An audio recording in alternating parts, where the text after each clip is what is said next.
بسم اللہ الرحمن الرحیم، السلام علیکم۔ میں اسد اللہ خان ہوں۔ ہونا تو یہ چاہیے کہ جو قومی منصوبے ہیں ان کو سیاست سے دور رکھنا چاہیے، اس پر سیاست نہیں کرنی چاہیے، لیکن ہمارے ہاں بدقسمتی سے چلن عام ہے کہ ہم اپنی سیاسی مفادات کی غرض سے، اپنے سیاسی مفادات کی خاطر ہم جو قومی منصوبے ہیں اس کو بھی معاف نہیں کرتے اور اس پر بھی سیاست کرتے ہیں، اس پہ بھی بیان بازی کرتے ہیں۔ اب جو اپنے احسن اقبال صاحب جو ہیں، جنہیں ہم عرف عام میں پروفیسر کہتے ہیں، تو اپنے پروفیسر صاحب نے جو سٹیٹمنٹ دی ہے سی پیک کے حوالے سے اور چائنا کے حوالے سے، جس غیر ذمہ داری کے ساتھ انہوں نے یہ بیان دیا، ذرا سنیے کیا فرماتے ہیں احسن اقبال صاحب، اور پھر ہم اس پہ گفتگو کرتے ہیں۔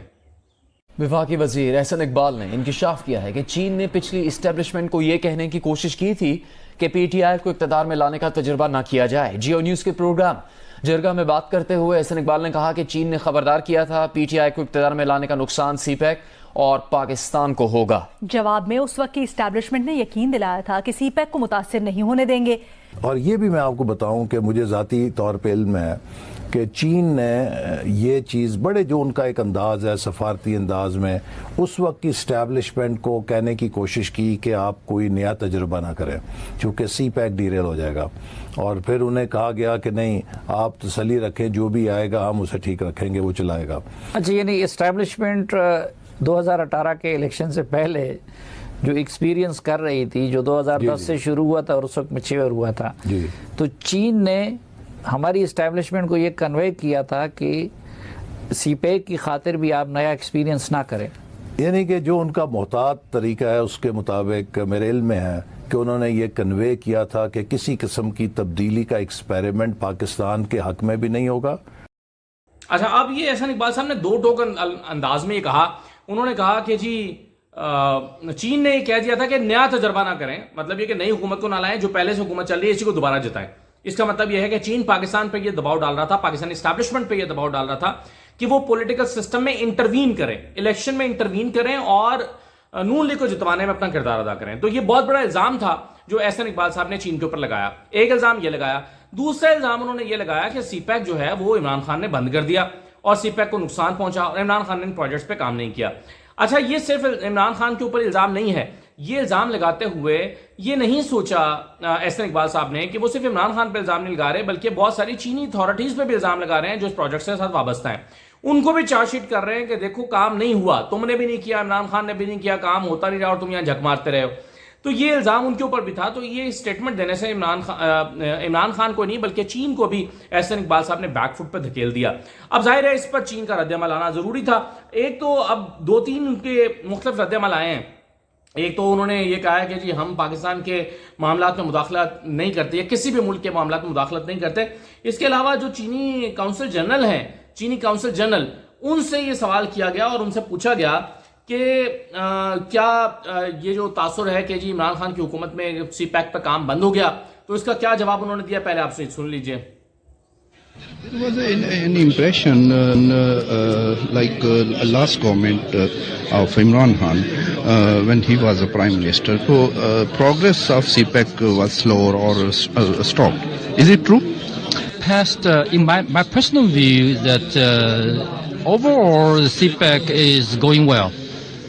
And in the past 2 or 3 years, maybe due to the natural disasters or some very extraordinary circumstances like the COVID pandemic, that would be having a kind of impact or effect on CPEC implementation. I mean, on some specific projects implementation.